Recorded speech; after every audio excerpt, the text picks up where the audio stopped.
Welcome back to my channel friends. ಎಲ್ಲರೂ ಹೇಗಿದ್ದೀರಾ? ಎಲ್ಲ ಚೆನ್ನಾಗಿದ್ದೀರಾ ಅಂತ ಅನ್ಕೋತೀನಿ. ನಾನು ಇನ್ಸ್ಟೆಂಟಾಗಿ ಕ್ವಿಕ್ಕಾಗಿ ನೈವೇದ್ಯಕ್ಕೂ ಸೈ ತಿನ್ನೋದಕ್ಕೂ ಸ್ನ್ಯಾಕ್ಸ್ ಥರನೂ ಸೈ ಅನ್ನೋ ಕಡಲೆಕಾಳು ಉಸ್ಲಿನ ಮಾಡೋದನ್ನ ತೋರಿಸ್ಕೊಡ್ತಾ ಇದ್ದೀನಿ. ಸಿಂಪಲಾಗಿ ನಾನು ಹೇಗೆ ಮಾಡ್ತೀನಿ ಅಂತ.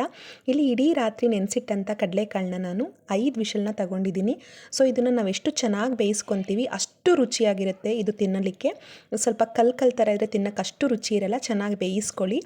6-7 ವಿಷಲ್ ಆದರೂ ಪರವಾಗಿಲ್ಲ. ಅದಕ್ಕೆ ಬೇಕಾಗಿರುವಂಥದ್ದು ಈರುಳ್ಳಿ, ಹಸಿಮೆಣಸಿನ್ಕಾಯಿ, ತೆಂಗಿನ ತುರಿ, ನಿಂಬೆಹಣ್ಣು, ಬೆಳ್ಳುಳ್ಳಿ, ಹಾಗೆ ಕೊತ್ತಂಬರಿ ಸೊಪ್ಪು, ಕರಿಬೇವಿನ ಸೊಪ್ಪು, ಸಾಸಿವೆ. ಕರಿಬೇವಿನ ಸೊಪ್ಪು ನಾನು ಇಲ್ಲಿ ಇರಲಿಲ್ಲ, ಸೊ ಇನ್ಸ್ಟೆಂಟಾಗಿ ಮಾಡ್ತಾಯಿದ್ದೆ. ಸೊ ಹಾಗಾಗಿ ಟೈಮ್ ಇರಲಿಲ್ಲ, ತರಿಸೋದಕ್ಕಾಗಲಿಲ್ಲ. ದಯವಿಟ್ಟು ಕರಿಬೇವಿನ ಸೊಪ್ಪನ್ನ ಆ್ಯಡ್ ಮಾಡಿ, ಸಖತ್ತಾಗಿರುತ್ತೆ. ಇಲ್ಲಿ ಎಣ್ಣೆ ಕಾಯ್ದಿತ್ತು, ಸೊ ನಾನು ಅದಕ್ಕೆ ಆವಾಗಲೇ ನಾನು ತೋರಿಸಿದಂಥ ಎಲ್ಲ ಇಂಗ್ರೀಡಿಯೆಂಟ್ನ ಆ್ಯಡ್ ಮಾಡ್ಕೋತಾ ಇದ್ದೀನಿ. ಸಾಸಿವೆ, ಉದ್ದಿನಬೇಳೆ, ಬೆಳ್ಳುಳ್ಳಿ ಎಲ್ಲ ಆ್ಯಡ್ ಮಾಡ್ಕೋತಾ ಇದ್ದೀನಿ. ಹಾಗೆ ಸ್ವಲ್ಪ ಇಂಗು ಕೂಡ ಆ್ಯಡ್ ಮಾಡ್ಕೊಳ್ಳಿ, ರುಚಿ ಚೆನ್ನಾಗಿರುತ್ತೆ. ಸೊ ಇದು ಕಡಲೆಕಾಳಲ್ವ, ಸ್ವಲ್ಪ ಗ್ಯಾಸ್ಟ್ರಿಕ್ ಅಲ್ವಾ, ಸೊ ಹಿಂಗೆ ಹಾಕಿದ್ರೆ ಸ್ವಲ್ಪ ಅದು ಪ್ಯಾಚಪ್ ಆಗುತ್ತೆ. ಸೊ ಈಗ ಈರುಳ್ಳಿ, ಹಸಿಮೆಣಸಿನ್ಕಾಯಿ, ಈ ಸ್ಟೇಜಲ್ಲಿ ಕರಿಬೇವಿನ ಸೊಪ್ಪನ್ನ ಆ್ಯಡ್ ಮಾಡ್ಕೋಬೇಕು ನಾವು. ಸೊ ಇದನ್ನು ಇಲ್ಲಿ ಈರುಳ್ಳಿನ ಏನಪ್ಪ ಅಂತ ಹೇಳಿದ್ರೆ ಜಾಸ್ತಿ ರೋಸ್ಟ್ ಮಾಡ್ಕೊಬಾರ್ದು, ಗೋಲ್ಡನ್ ಕಲರ್ವರೆಗೂ ಜಸ್ಟ್ ಟ್ರಾನ್ಸ್ಪರೆಂಟ್ ಆಗಬೇಕಷ್ಟೇ ಇದು. ಸೊ ನಮಗೆ ಕಡಲೆಕಾಳು ಜೊತೆಗೆ ತಿನ್ನೋದಕ್ಕೆ ಇದು ಸಿಗುತ್ತೆ, ಹಾಗಾಗೇ. ಸೊ ಹಾಗೆ ಟ್ರಾನ್ಸ್ಪರೆಂಟ್ ಮಾತ್ರ ಮಾಡ್ಕೊಳ್ಳಿ, ಚೆನ್ನಾಗಿ ಇದನ್ನು ರೋಸ್ಟ್ ಅಂತೂ ಮಾಡೋಕ್ಕೆ ಹೋಗಬೇಡಿ. ನೋಡಿ ಇಷ್ಟು ಸಾಕು. ಸೊ ಇವಾಗ ನೀವು ಕಡಲೆಕಾಳಿಗೆ ಉಪ್ಪನ್ನು ಹಾಕಿ ಬೇಯಿಸ್ಕೊಬೇಕು. ನೀವೇನಾದರೂ ಒಗ್ಗರಣೆ ಸ್ಟೇಜಲ್ಲಿ ಹಾಕೋಕ್ಕೆ ಬಂದರೆ ಅದು ಕಡಲೆಕಾಳಿಗೆ ಉಪ್ಪು ಹಿಡಿಯಲ್ಲ. ಸೊ ನೀವು ಬೇಯಿಸ್ಕೊಬೇಕಾದ್ರೆ ದಯವಿಟ್ಟು ಉಪ್ಪನ್ನ ಹಾಕ್ಕೊಂಡು ಬೇಯಿಸ್ಕೊಳ್ಳಿ. ಸೊ ಈಗ ನಾನಿಲ್ಲಿ ಒಗ್ಗರಣೆಗೆ ಎಷ್ಟು ಬೇಕು ಅಷ್ಟು ಮಾತ್ರ ಉಪ್ಪು ಸೇರಿಸ್ಕೊಂಡು, ಹಾಗೆ ಸ್ವಲ್ಪ ಅರಿಶಿನ ಪುಡಿ ಕೂಡ ಆ್ಯಡ್ ಮಾಡ್ಕೊತಾ ಇದ್ದೀನಿ. ಸಪೋಸ್ ಕಡಲೆಕಾಳು ಏನಾದರೂ ಸಪ್ಪೆ ಅನಿಸಿದ್ರೆ ಸ್ವಲ್ಪ ನೋಡಿಕೊಂಡು ಈ ಸ್ಟೇಜಲ್ಲಿ ಸ್ವಲ್ಪ ಉಪ್ಪನ್ನ ಸೇರಿಸ್ಕೊಳ್ಳಿ ಅಷ್ಟೇ, ಕಾಳಿಗೂ ಕೂಡ ಆಗೋ ಥರ. ಸೊ ಇವಾಗ ಇದನ್ನು ಜಸ್ಟ್ ಒಂದು 30 ಸೆಕೆಂಡ್ಸು ಹಾಗೇ ಮಿಕ್ಸ್ ಮಾಡ್ಕೊತಾ ಇದ್ದೀನಿ, ಉಪ್ಪಿನ ಪುಡಿ ಮತ್ತು ಅರಿಶಿನ ಪುಡಿನ. ಸೊ ಇದನ್ನು ರುಬ್ಬಿ ಕೂಡ ಮಾಡ್ತಾರೆ. ಹಸಿಮೆಣಸಿನ್ಕಾಯಿ, ಕೊತ್ತಂಬರಿ ಸೊಪ್ಪು, ತೆಂಗಿನ ತುರಿನ ಜೊತೆಗೆ ರುಬ್ಬಿಟ್ಟು ಕೂಡ ಇದಕ್ಕೆ ಸೇರಿಸ್ಕೋತಾರೆ ಒಗ್ಗರಣೆಗೆ, ಅದು ಕೂಡ ಚೆನ್ನಾಗಿರುತ್ತೆ.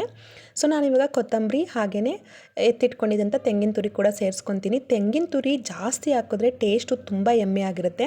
ಬಟ್ ಸ್ವಲ್ಪ ಕೆಲವ್ರಿಗೆ ತೆಂಗಿನ ತುರಿನ ಜಾಸ್ತಿ ಆಗಿರೋದ್ರಿಂದ ಎದೆ ಉರಿ ಬಂದುಬಿಡುತ್ತೆ. ಸೊ ಏನೇ ಆದ್ರೂ ಲಿಮಿಟಾಗಿರಬೇಕಲ್ವ, ಹಾಗಾಗಿ. ಸೊ ಇದು ಪ್ರೋಟೀನ್ ರಿಚ್ ಕಡಲೆಕಾಳು, ಸಿಕ್ಕಾಪಟ್ಟೆ ಫೈಬರ್ ಕಂಟೆಂಟ್ ಕೂಡ ಇದೆ. ಸೊ ಇದನ್ನು ಡಯಟ್ ಫುಡ್ಡಾಗಿ ಕೂಡ ತಗೋತಾರೆ. ನಾವೆಲ್ಲೇ ಫಂಕ್ಷನ್ಗಳಾಗಿ, ಹಬ್ಬ ಹರಿದಿನಗಳಿಗೆಲ್ಲ ಇದು ಒಂದು ನೈವೇದ್ಯ ಆಗಿ ಕೂಡ ಮಾಡ್ತಾರೆ. ಅದರಲ್ಲಂತೂ ಗಣಪತಿ ಹಬ್ಬಕ್ಕೆ ಜಾಸ್ತಿ ಮಾಡ್ತಾರೆ.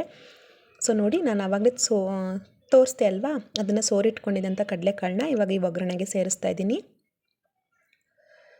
ಸೊ ನೋಡಿ, ಈಸಿಯಾಗಿ ಆಗೋ ಅಂಥದ್ದು ಇದು. ನೈವೇದ್ಯ ಕೂಡ ಹಾಗೆ ಇನ್ಸ್ಟೆಂಟಾಗಿ ನಾವು ಲಂಚ್ ಥರನೂ ಡಿನ್ನರ್ ಥರನೂ ತಿನ್ಬೋದು.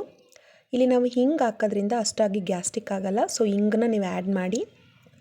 ಸೊ ನೋಡಿ, ಇವಾಗ ನೀಟಾಗಿ ಮಿಕ್ಸ್ ಆಗಿದೆ. ಒಂದು 2-5 ನಿಮಿಷ ಇದನ್ನು ನಿಂಬೆಹಣ್ಣು ಹಾಕ್ಬಿಟ್ಟು ಮುಚ್ಚಿಟ್ಬಿಡ್ತೀನಿ ನಾನು. ಇವಾಗ ನಿಂಬೆಹಣ್ಣು ಹುಳಿನ ಸೇರಿಸ್ಕೊತಾ ಇದ್ದೀನಿ. ಇದನ್ನು ಮುಚ್ಚಿಟ್ಬಿಟ್ರೆ ಉಪ್ಪು, ಖಾರ, ಹುಳಿ ಚೆನ್ನಾಗಿ ಹಿಡಿಯುತ್ತೆ. ಸೊ ಇದನ್ನು ಮುಚ್ಚಿಟ್ಮೇಲೆ ನೋಡಿ ಈ ರೀತಿಯಾಗಿ ಆಗಿತ್ತು. ಸೊ ಫೈನಲಾಗಿ ಈ ರೀತಿಯಾಗಿ ಬಂದಿದೆ. ನಾನಿಲ್ಲಿ ತೆಂಗಿನ ತುರಿನ ಕಡಿಮೆ ಸೇರಿಸಿದ್ದೀನಿ, ನೀವು ಖಂಡಿತವಾಗ್ಲೂ ಜಾಸ್ತಿ ಕೂಡ ಆ್ಯಡ್ ಮಾಡ್ಕೋಬೋದು. ಸೊ ಇವಾಗ ಫೈನಲಾಗಿ ಇದು ಕಡಲೆಕಾಳು ಉಸ್ಲಿ ಏನಿದೆ ರೆಡಿ ಆಯಿತು. ಸೊ ನೀವು ಹಬ್ಬಕ್ಕೆ ಏನು ಮಾಡಿದ್ರಿ? ಸೊ ಇದನ್ನು ಮಾಡ್ಕೊಂಡಿದ್ರಾ? ಗಣಪತಿ ಹಬ್ಬಕ್ಕಂತೂ ಇದು ನೀವು ಎಲ್ಲೋದ್ರೂ ಕೂಡ ಪ್ರಸಾದವಾಗಿ ಕೊಡ್ತಾ ಇರ್ತಾರೆ. ದೇವಸ್ಥಾನಗಳಲ್ಲಿ ತಿನ್ನಲಿಕ್ಕೆ ತುಂಬ ಚೆನ್ನಾಗಿರುತ್ತೆ ಇದು. ಸೊ ನೋಡಿ, ಇವಾಗ ರೆಡಿ ಆಗಿದೆ, ಸರ್ವ್ ಮಾಡ್ಕೊಳ್ಳೋಣ ಬನ್ನಿ. ನಾನಿಲ್ಲಿ ನೈವೇದ್ಯಕ್ಕೆ ಎತ್ತಿಟ್ಕೊತಾ ಇದ್ದೀನಿ, ಹಾಗೆಯೇ ಒಂದು ಜಸ್ಟ್ ಕ್ಲಿಪ್ಪಿಂಗ್ನ ತಗೊಂಡೆ. ಇವಾಗ ಇದನ್ನು ಈ ಬಟ್ಲಿಗೆ ಸರ್ವ್ ಮಾಡಿಡ್ತಾ ಇದ್ದೀನಿ. ಸೊ ಮಕ್ಳುಗಳು ಕೇಳ್ತಾ ಇದ್ದು ಆ್ಯಕ್ಚುಲಿ, ಘಮ ಘಮ ಅಂತಿದೆ, ಏನದು ಅಂತ. ಸೊ ಮಕ್ಳುಗಳು ಇಲ್ಲೆಲ್ಲ ಈರುಳ್ಳಿ ಎಲ್ಲ ಎತ್ತಿಕ್ತಾರೆ, ಕಾಯಿ ಕೂಡ ಎತ್ತಿಕ್ತಾರೆ, ಹಾಗಾಗಿ ನಾನು ಹಾಗೆ ಸ್ವಲ್ಪ ಕಡಿಮೆ ಹಾಕ್ಕೊಂಡೆ. So thank you so much for watching friends.